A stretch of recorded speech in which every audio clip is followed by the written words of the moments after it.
MashaAllah, 5 responses. 7. So the first one, see here? They are in order, by the way.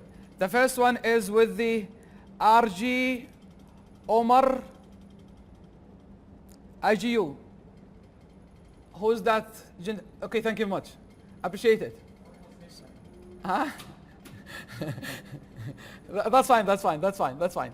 So please, please. So I'll give you also 30 seconds and then we have to move.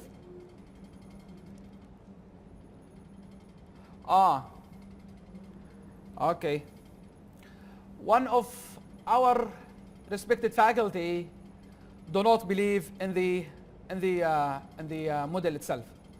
So that's fine.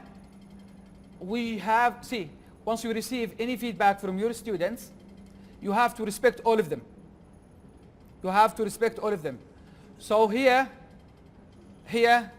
I would say, for this brother or this sister, if you have a problem and you'd like really to know more about the model itself, so it's my pleasure really to help you. I do believe in this one because we use really to use it. It's logic. Quiz? No, I'm not. So I'm gonna leave it like this. So I think he knows himself, or she knows herself, right? Okay, that's fine. You are right. Okay. So if you don't believe in this, please, please, you can ask me whenever needed. Really, even after the training program, you have my email address, so you can contact me. Feel free to contact me when needed. Is it okay? So here, how many responses so far? 15 only? Why 15 يا شباب? Why 15?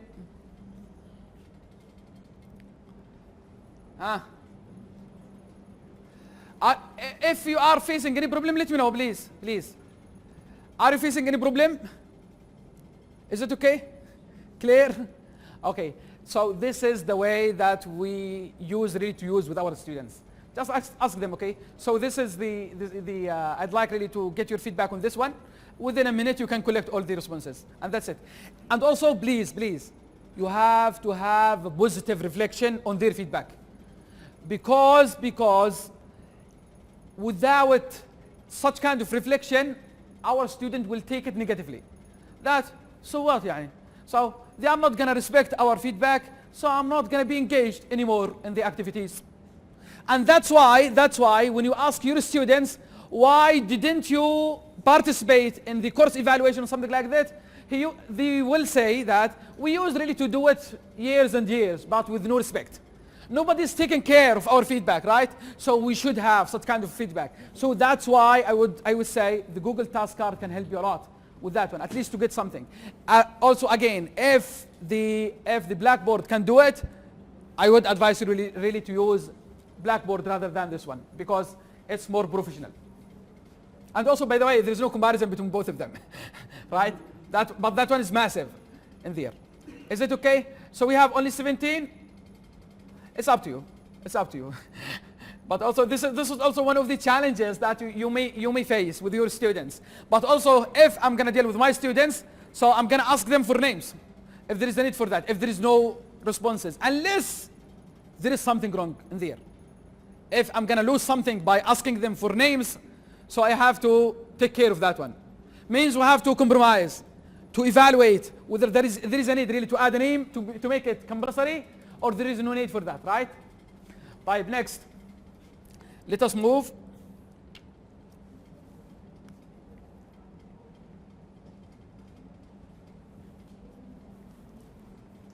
It's okay.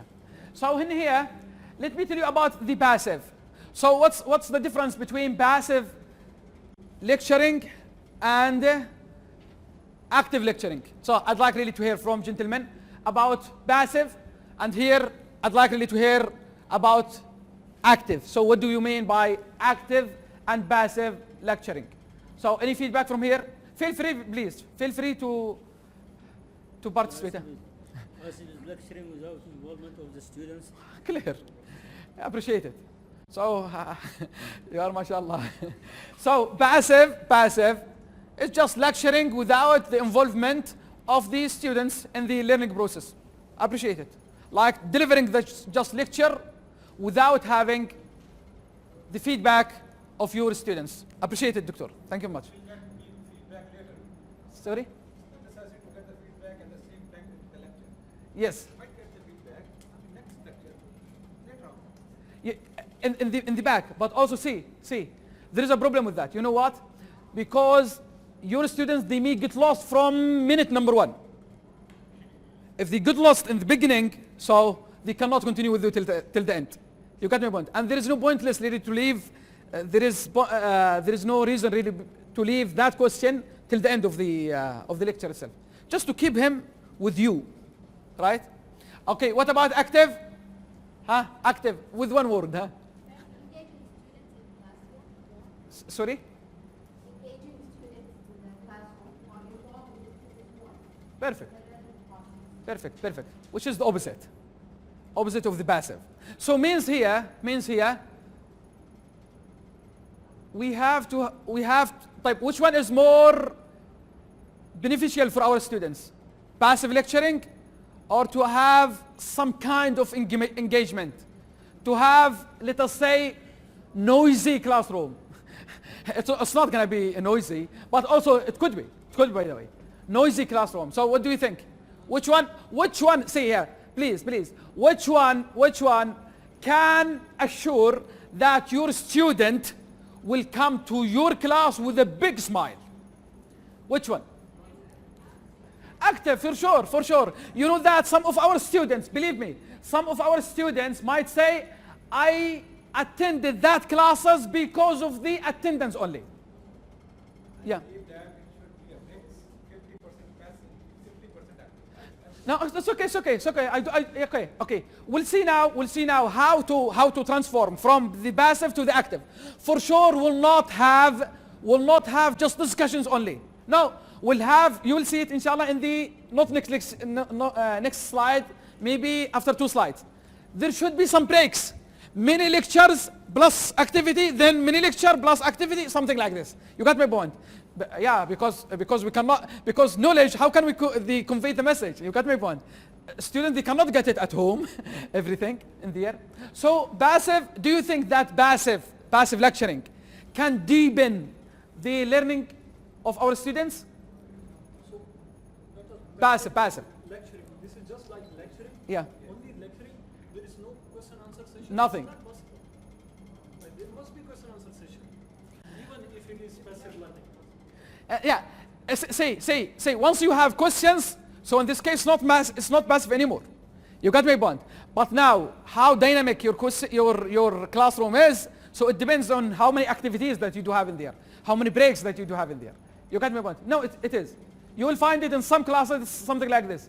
Just especially if you do have a very big auditorium or something like this. So I think some of you have some experience. Some extra might come from minute 1 with chalk. You remember the chalks?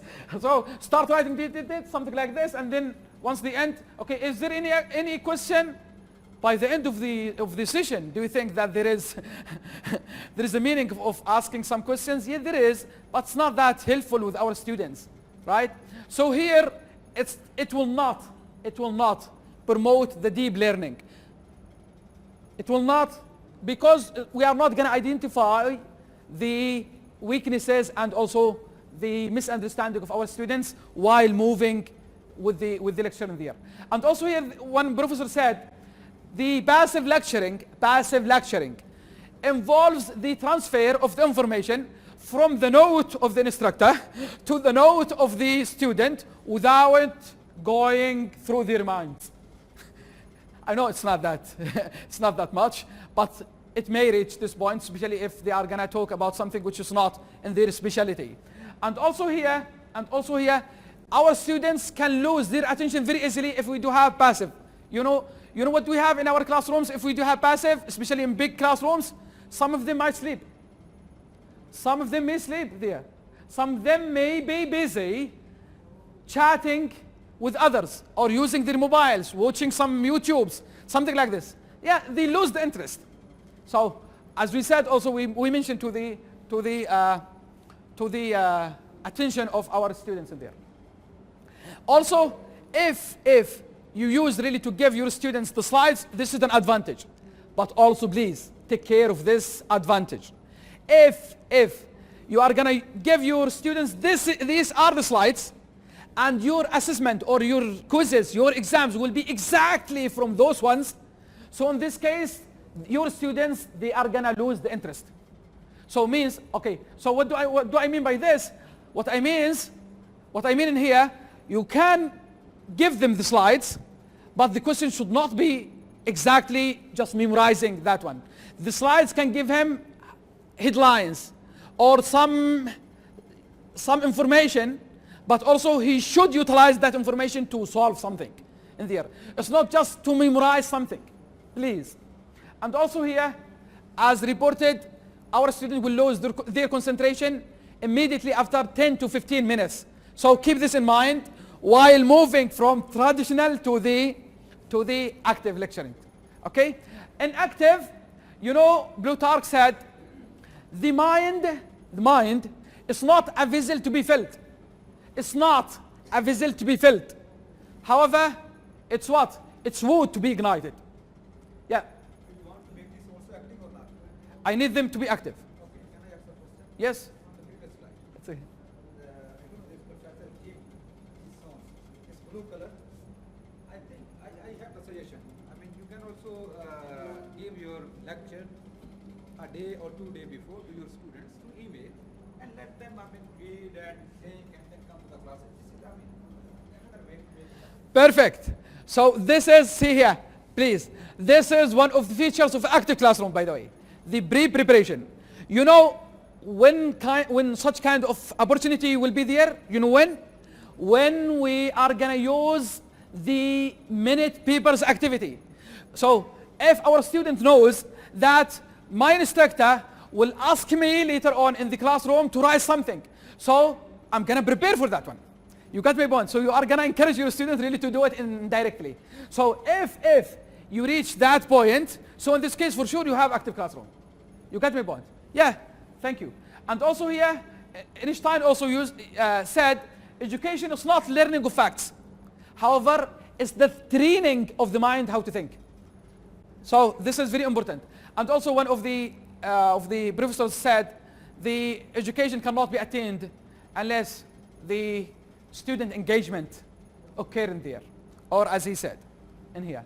And also one of them said, learning should involve mind, not memory. We are not here to memorize something. I don't want my student to be another book to be put in the shelf, right?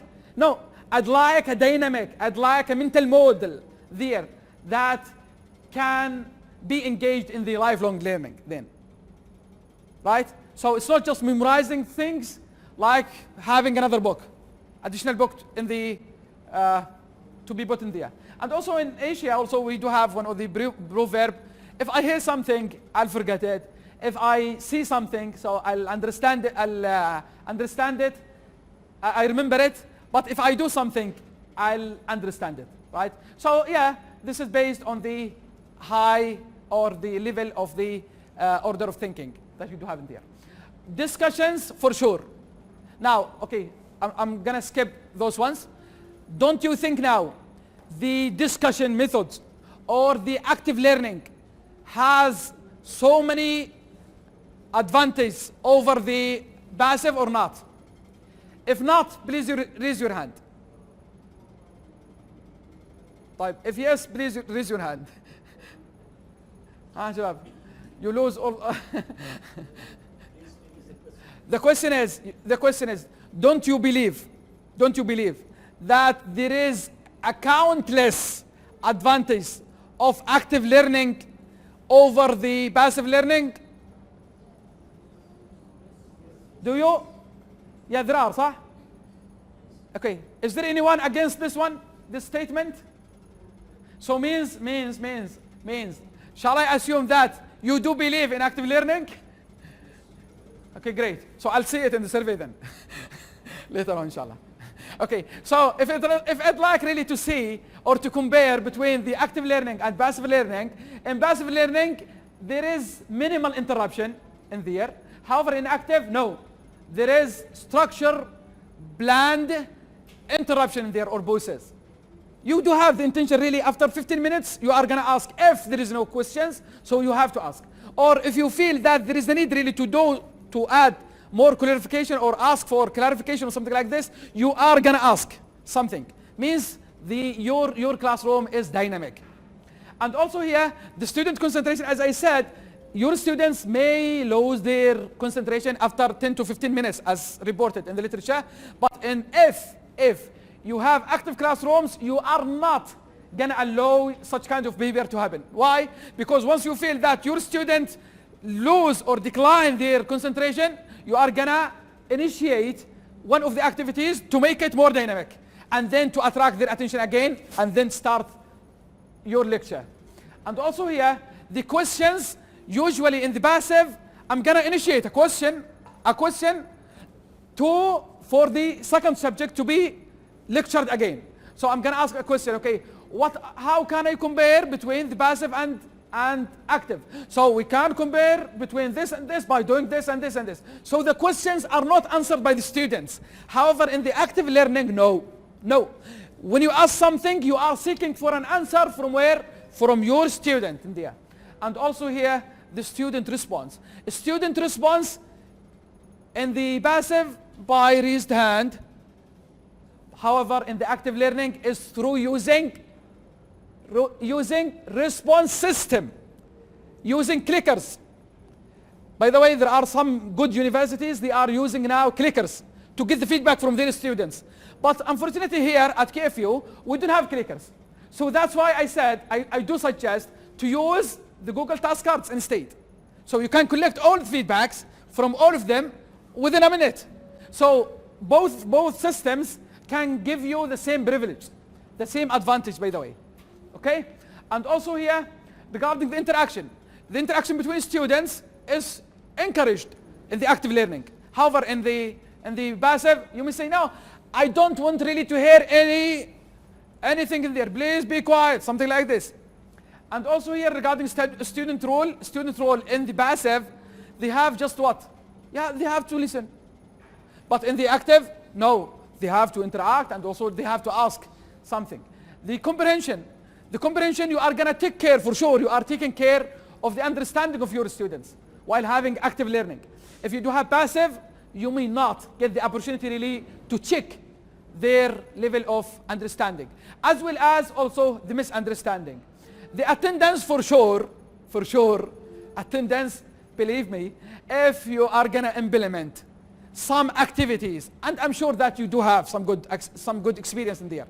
If you add some let us say activities in your classroom is more dynamic, has some funds in there and something like this, for sure, as I told you in the beginning, your students will come to your class with a big smile. One of my students said to me, you are one of the few instructors who can keep my attendance throughout the semester. I heard it from my students. And also I think you have very good impression or response from your students, as well as even verbally or through their evaluation there. Yeah, these good indications there. So here there is another activity. It's titled as Pause It and Pilot. Pause it and pilot. How to do that? In this case, you have to have small slips or stickers, okay? Or the blank papers can be used, by the way, in there. So you can ask question about, let us say, list the tips. For example, here, I'm asking you, how can you encourage your student to actively participate? Means just to write some tips in there, okay? And then each feedback or each tip should be written in a separate slip or sticker. Okay? So by the end of the day, if I have 4, for example, you ask me about what are the factors affecting, let us say, student performance. I may say I may say, their background, the activities in the classroom, let us say, the relationship between the instructor and something like that. So I may have, let us say, 3, 4, 5, whatever. So suppose that I do have four. So these 4, I'm going to write each of them in each slip. So how many slips I'm going to end up with? I have 4 factors. So I have to write them in 4 slips, right? So I have 4 slips. And also my colleague, Dr. Muhammad, let us say, mashallah, he ended up with 8 slips in there. 8. That's fine. And Dr. Muhammad beside him also ended up, let us say, with 3 or let us say 5 or 6. So by the end of the day, but after this or after posing something, you are going to sit together to share idea and then pilot. For example, Dr. Muhammad will say, I have this and this and this and this. And then he's going to hear to me, I have this and this, which this one is similar. So I'm going to pilot on his sticker in there. And also Dr. Muhammad will do the same thing. So we'll end up, by the end of the day, we'll end up with what? With some clusters in there. Some clusters. You know what kind of activity, this kind of activity will help our student to do what? To build confidence, to get some ideas. In addition to that, our student will ask themselves how my colleague really ended up with that conclusion. And then will initiate some kind of questions to be answered outside the classrooms among peers themselves. So means we are going to encourage our students really to be in touch outside the classroom. Okay? So here, this is one of the activities. Okay? So how to utilize this one? How to utilize this one? What's the benefit of doing so? Yeah, that's fine. If I reach the level where our student can be prepared about any lecture or something like this, and then when I come to the class in the beginning, okay, would you please think about that one? Please try to, we are going to use the posit and pilot as an activity in the beginning, and then give them, let us say, 3 to 4 minutes, and then they will end up with some groups in there, and then you can start lecturing. After finishing your lecture, you will ask me, okay, do you have additional information, or do you have any concern or something like that? Such kind of thing will improve their performance, their understanding, because they are trying really to predict before the delivery of the lecture itself in there. And also here, if you will see one of the challenges that we are facing is what? One of the challenges that we are facing is what? Is having these slips, something like that, and also we do not have round tables in our classrooms, so it's going to be difficult really for 3 or 4 students, especially if we do have large classroom. So it's going to be difficult for them really to sit together, right, and then to use this activity. So I would advise you to combine this one, posit pilot, with the Google task card. How to do that is simply like what I'm going to do right now. I'm going to ask you, Dr. Muhammad, it's your question. I'm going to ask you now, please try to list the main challenges that being, let us say, obstacles for the transformation from traditional to active classroom. Why don't you have active classrooms? What are the main challenges of having active classrooms? So what I'm going to do right now, so what do you expect? What's the next step? So I'm asking you now for your feedback. But also, since I cannot really read all of them, and also we do not have the round table in our classroom, I'm going to collect all of them in Google and there. And then what I have to do then, what I have to do, I'm going to lecture. I'm going to talk about what are the main challenges. And also I'll do my best really to overcome or to give some tips to overcome such kind of things. And by the end of the day, I'm going to ask you, okay, do you have other challenges? This is how to mimic, how to lecture, but before that, try to ask your student, collect all their feedback, and then go back to your traditional lecture for 10 minutes or something like that. And by the end, you have to ask them, because there should be some sort of reflection. You have to ask them, okay, now we finished this one. Do you have something more? Do you have anything more in there? Or something like that? Such kind of things will really make your classroom more dynamic. Okay, so please try to respond to this one. I hope it's on. Think about it. Now, for sure now, to move from the traditional classrooms towards the active classrooms, I think you have so many challenges. Okay, please try to list the main challenges that you are facing. Okay, so I'll give you 2 minutes. I'll give you 2 minutes. It's personal. Actually, I'm not registered in this course, so I'm just taking. Yeah, it's okay, you can. I don't have access, I think. When I submit, so. No, you have. I have. You have.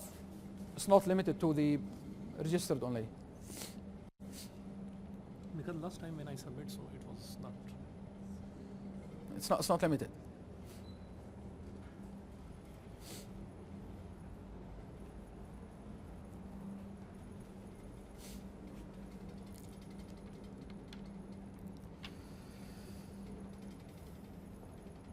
باقي 10 دقائق ممكن او 15 دقيقة 15 يعني ان شاء الله. يعطيك العافيه.